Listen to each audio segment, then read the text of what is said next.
All right, welcome. Let's talk about a situation that, well, if you're in networking, you've definitely been there.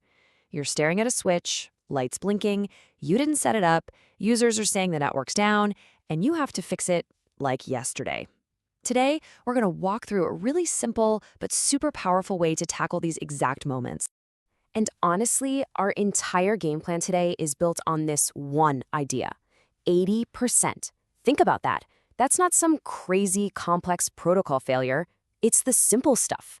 And remembering that, well, that's going to be our secret weapon. And that brings us to the number one rule, the golden rule, really. Never, ever presume anything. Don't assume the cable is good. Don't assume the config is right just because it was working an hour ago. The mindset of checking every single little thing for yourself, that is the most powerful tool you've got. Okay, let's start at square one. The most basic problem you can have. You can't even get into the switch to see what's going on. I mean, if you can't connect, you can't do anything else, right? So how do we get past this first roadblock? So you pop open your terminal, you type telnet and the switch's IP address, and you get connection refused. Ugh, it's a classic. So applying our check everything rule, what are the absolute first things we need to look at in the switch's config? So here's our checklist. It's pretty simple.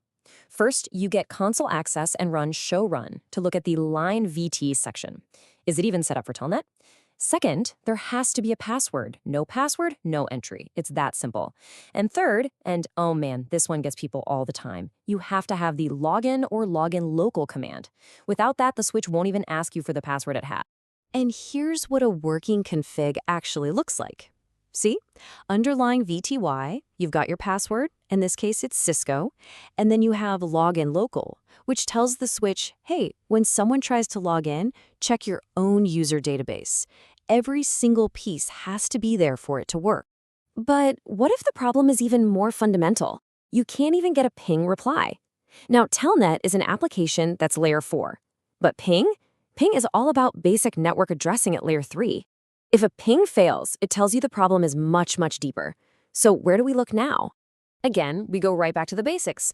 A switch is a layer 2 device at heart, but to manage it over the network, it needs a layer 3 address. So, step 1, does it even have an IP address? And just as important, step 2, does it have a default gateway? Because without a route back to you, the switch might get your ping, but it has no earthly idea how to send the reply. Awesome.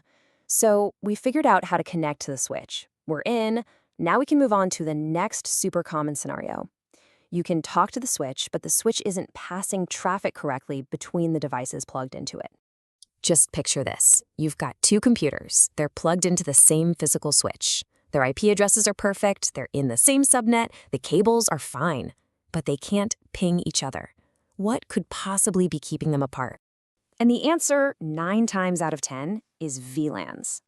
A VLAN is really just a way to create separate, totally isolated networks using a single piece of hardware. Think of them like invisible walls running inside the switch. They're great for security and organization, but man, they are a super common reason for weird connectivity problems. So here is the absolute crucial point. If those two computers are in different VLANs, the switch is actually doing its job perfectly by not letting them talk. That's the whole point. So your first check in this situation is always, what VLANs are these ports assigned to? Okay, let's zoom in even closer. We've talked about getting into the switch, and we've talked about traffic flow. Now let's get really granular and look at the configuration of the individual switch ports themselves, because just one wrong command here can mess everything up. This might seem like the most obvious mistake in the book, but you would be absolutely shocked how often this is the problem. You look at an interface status and it says administratively down. That just means somebody turned it off. All you have to do is jump into that interface's configuration and type no shut, problem solved. Next up is the port mode, and this is a huge one. An access port is like a driveway for a single house. It connects to one end device, like your PC, and it belongs to just one VLAN. A trunk port, on the other hand, is like the highway between cities. It's designed to carry traffic for lots and lots of different VLANs all at once. If you mix these up, you're going to have a bad time. And changing it is super easy. Now, a lot of switches can try to negotiate this automatically, but honestly, the best practice is to just tell the port what it is. If you know it's connecting to another switch, go into that interface and just command it switch port mode trunk. No guessing, no ambiguity. Okay, now for a sneakier one. The link light is green, the interface is up, but performance is just terrible. This often points to a speed or a duplex mismatch. That's where one side thinks it can talk and listen at the same time, and the other side doesn't. The telltale signs are right there in the interface counters. You'll see input errors and CRC errors start climbing like crazy. And here's the proof in the pudding. When you run a show interface command, yeah, it spits out a ton of information, but you can ignore most of it.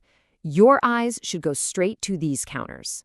If you see hundreds of input errors and CRCs, that's your smoking gun. You've got a physical layer problem. So, you've checked the entire configuration. Everything looks perfect, your telnet access is fine, the VLANs look right, the interface modes are correct, but the problem is still there. What's left? Well, it's time to go back to our #1 rule and check the most basic layer of all, the hardware. This is our final last-ditch checklist. First, try bouncing the port. A simple shut command followed by a no shut can sometimes just reset a glitchy interface. Still nothing? Okay, find a cable that you know is good and swap it out. If that fails, try a completely different port on the switch.